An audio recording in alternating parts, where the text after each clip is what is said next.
Hey guys, welcome back to the channel. So behind me, I got a Dodge Grand Caravan.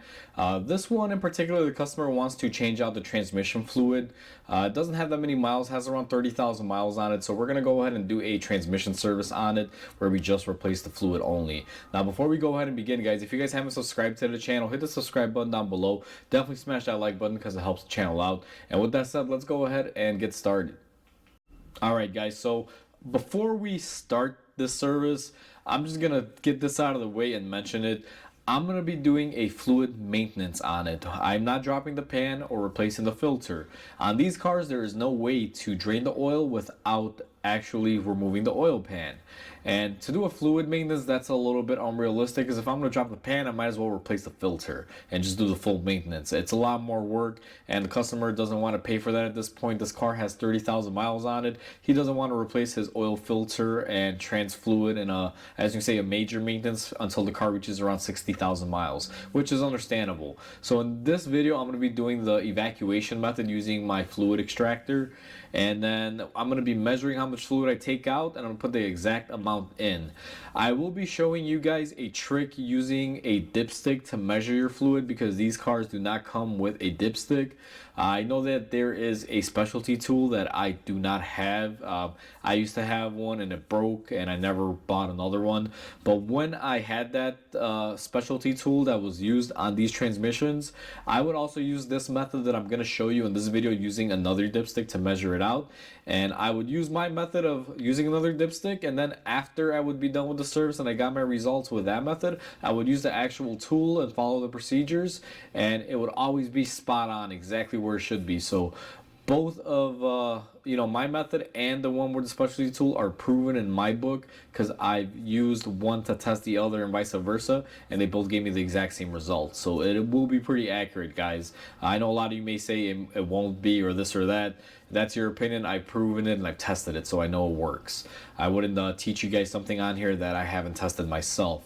So the key basis on doing this service, guys, is make sure that you have a way to evacuate the fluid, and you have a way to measure the fluid that you take out, and you also have a dipstick, which I'll show you. I use the engine oil dipstick to measure a level and make sure you mark it, and you check it before you touch the transmission, before you do the service, and you measure it again after you're all said and done.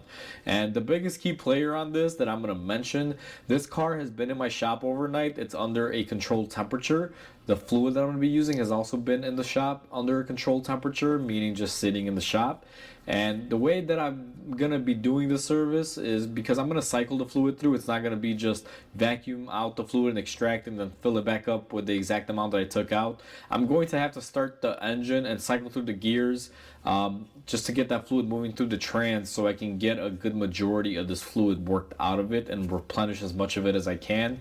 Now, the key takeaway is, when you do this, make sure that you do not leave the engine and transmission running for more than a minute. The way I've been doing it is, after I fill it up, I'll go in there, start the engine, shift my trans through my gears. It takes less than a minute. Then I turn it back off and I let it cool down for about 10 minutes before I go ahead and do my next removal or my extraction for my fluid, because I'm going to cycle the fluid out, and I'm ensuring that the transmission temperature stays the same. Because if you're doing this, you take out the fluid and then you start it and it runs for 30 minutes, you're going to have a different level than as if it was cold. So make sure that the car is as cold as it can be and you're not warming up your transmission. The only reason why I'm turning it on is to cycle the new fluid through the system, so the old fluid can be brought to the pan, so I can extract that out and replace it with newer fluid. I call this fluid regeneration, but it gets out a good majority of it. So that's how I'm going to be doing it in this video. Just thought I'd mention this before we went ahead and started. Now that we are under the hood, the first thing that you're going to want to do is go ahead and remove this engine cover, the little fancy thing they put to make your engine all pretty, and then we're going to get down to the actual engine, which is just right up underneath it. Now, these transmissions on these vehicles, guys, do not have a dipstick. They are sealed units. Dodge doesn't expect you to service them or do anything to them, which is kind of the trend nowadays. To give you guys the best idea, I'm gonna have to move you around and show you from this angle. If you come around, and it's going to be very difficult for you to see, but there is a dipstick just right up underneath here. Let me do this. Let me get some better lighting and I'll actually show you guys because it's going to be very difficult to see on this one. Alright guys, so I've gone ahead and I put some lighting down here and I'm going to pull back on my coolant hose. Right here underneath the loom you will see a funnel tube. This is where the transmission tube is. This is where the dipstick would normally be. However, on these years Dodge did include it. Now what you're going to find on here typically is this little cap and it says for dealer service only. That's kind of there to deter people from touching them and kind of scare them away. Now the way to remove this cap, it's quite simple. I'm going to do this without blocking the camera. Is you're just going to come in here and you're going to twist it off. And let me go ahead and pull it off. And you guys will see here, and I don't know how well it's going to pick up, but it says for dealer use only. It's a locking style cap with the O-ring, so this thing needs to go back on. Do not lose it. Do not throw it away. But for right now, we're going to take this, get it out of the way, put it on our bench. Alright guys, so before we begin this service, now that you know where the dipstick is located and everything, you guys saw that there is no dipstick you can physically reference. They do make a special tool, however I don't have it. The way that I do these is kind of unique. Now, one thing you can do is we all have a engine dipstick for the engine oil. If you were to take this out and clean it up really well, guys, because you don't want to cross-contaminate anything over here, what I do is after I clean it up, I will stick my dipstick inside of the transmission filler tube, and I will go all the way to till the bottom's out, and I will pull it out and I'll get a reference on here. Now I'm not gonna do it on this one because I've already done it, but basically you put it in there and let's say the fluid comes up to where this bump is. Now the conditions for me checking this fluid before I begin is the car's been in the shop all night. It's been inside of a temperature controlled area, so my fluid is at a certain temperature. The transmission fluid that we're going to be putting in this has also been in the same environment. There's no variables that you want to change here. So after you stick it in there and you get your level and you make a mark on your dipstick for your engine oil where your transmission fluid was at before you began, after you suction out the fluid, you do your evacuation, however you choose to do it. What you're going to do is go ahead and fill it up and then use the dipstick in the same conditions again and go ahead and see if the oil level is where your mark was for the previous one. If that is the case, you can pretty much say that you are filled up and perfect to the point where you need to be. And this is simply if you don't have the specialty tool. If you have the specialty tool, what they require you to do is you fill it up, you warm up the transmission, you put the tool in there, and it's going to have little varying degree scales on there. And that's how you would normally measure it out. However, the way we're doing it is not, let's say, 100% accurate. It's more like 98% accurate, but I've done this on a few of these when they require just the fluid to be maintained, and you can get them pretty spot on. Plus, I'm also triple checking, guys. Whatever I take out, I'm going to be measuring, so I know exactly how much I take out and how much to put in, and I'm also referencing this as a safety as well. So we are doing a lot of good checks here to make sure that we are not overfilling this transmission, and it always works out pretty good. When I had the tool, because I used to have one and it broke, and then I don't know where I put it, but I was still using it, but it's somewhere in the shop. What I used to do is I would use a tool to check the level after I did this procedure the way I've done it, this style that I'm teaching you, and I always found that my transmission oil was right there on spec. So this is a good foolproof way if you don't have the specialty tool or if you don't want to buy one. If you do want to pick one up, it makes life a lot easier. You can pick one up on Amazon. I'll probably link it down below, and it's a good tool to have if you own one of these or a few of these Chryslers that don't have the dipstick. And what we're going to be using today to extract the fluid out of the transmission, I have this fluid extraction tank. This one is really big, really industrial shop use kind of a tank. You can buy smaller Mighty Vac ones that they sell on Amazon for, I believe, like $80 to $90. They make the air powered ones and the air pump ones that you pump by hand. Now, more than likely for consumer usage, if you're doing this out of your garage, you don't have air supply line, you'll probably need the manual style where you physically pump it up and it'll form a suction on there. However, we're going to be using this today. This is used for oil changes, on cars that, you know, require it to be suctioned out. I use it on transmissions. I mean, pretty much any fluid that I need to evacuate, this is my go-to tool for it. I have all these different adapters that'll fit in all different types of scenarios. So I'm going to go ahead and get this thing charged up and ready, and we are going to go ahead and use one of these adapters, stick it inside of our tube for our transmission, and we are going to suction out as much of the fluid as we can. I have you guys set up on the camera, and what I'm going to be doing is I'm going to be taking my adapter for my vacuum tool. Again, this portion of it, guys, will vary depending on what tool you're using. And what I'm going to do is go ahead and insert it inside of the transmission dipstick tube area, and we're just going to leave our adapter there to the side. And what I'm going to be doing is taking my vacuum tool, and we are going to plug it into here. And again, this varies because if you're not using this vacuum tool that I'm using, it can be quite different. Let me get these two to play nice with each other. Sometimes these O-rings don't like to seal very good, so just like that. And then what we're going to do is go ahead and start suctioning out.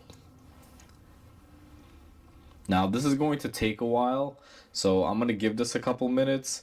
And one thing to also let you guys know is that you have to have some way of measuring how much fluid you're taking out. My tool itself has a scale, so it measures how much fluid came out of this transmission, because we're going to be putting the exact amount back in. That's one thing that I have to stress out.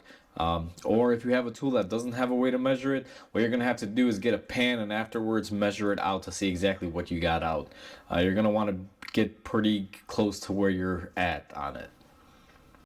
So I would figure I would just show you guys a top view. So here's my tool set up on there, and then we have our evacuator set up to the airline, and it's just suctioning right now. It's just doing its thing. It takes a while for this, especially since I didn't do this with the transmission warmed up. I'm doing this with the transmission cold simply because all the oil has drained to the bottom of the pan, and it allows me to get as much of it out. I'm not really too worried about thickness as far as the oil, because this tool is capable of taking out even the most thick oil. But the car has sat in the shop overnight, and inside the shop it's around 65 degrees, so this thing has been in ambient temperatures. Alright guys, so my machine has suctioned out. I got about 3.5 quarts out when I measured it. I know the capacity of this transmission, I believe, is somewhere around 8 quarts. So what I'm going to do is go ahead and fill it up with 3 quarts, and then I'm going to run the car and cycle it a few times. Then I'm going to go ahead and suction it out again, remeasure, and I will probably do this process once or twice. Now, just to cut down on repetitiveness, because I don't want to keep showing the same thing, it's going to be me just suctioning it out and putting the fluid back in. So what I'm going to do is go ahead and do that off camera, and I'll bring you guys back in when it's time to fill it up for the last time.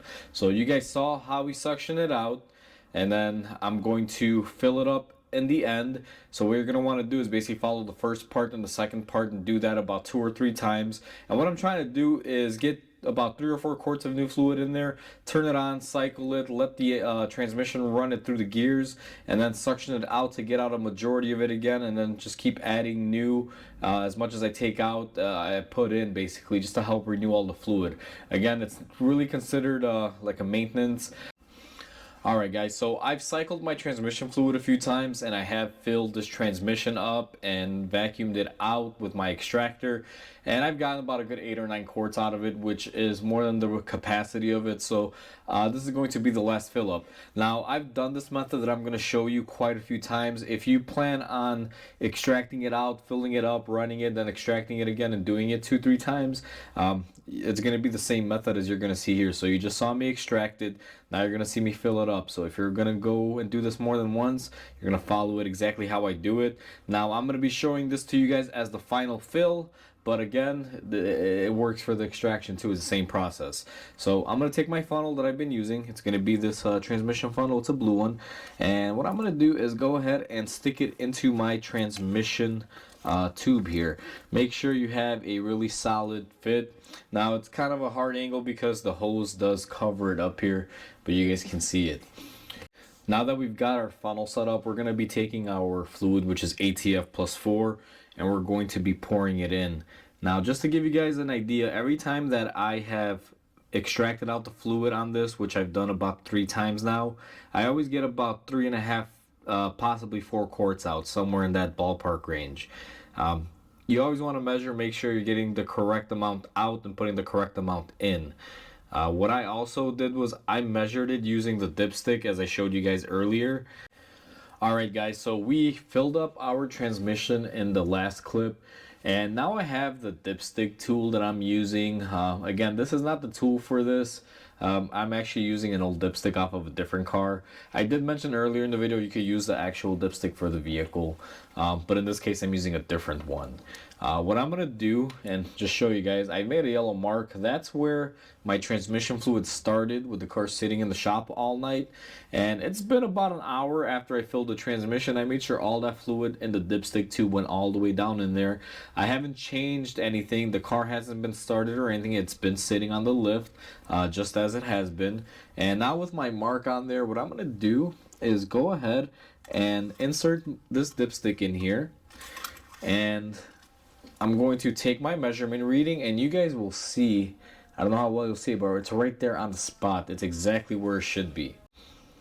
Now that we've measured our fluid and everything is exactly where it should be, what we're going to do is take our little plug and we're just going to reinstall it into our transmission, and make sure you turn it to lock it down.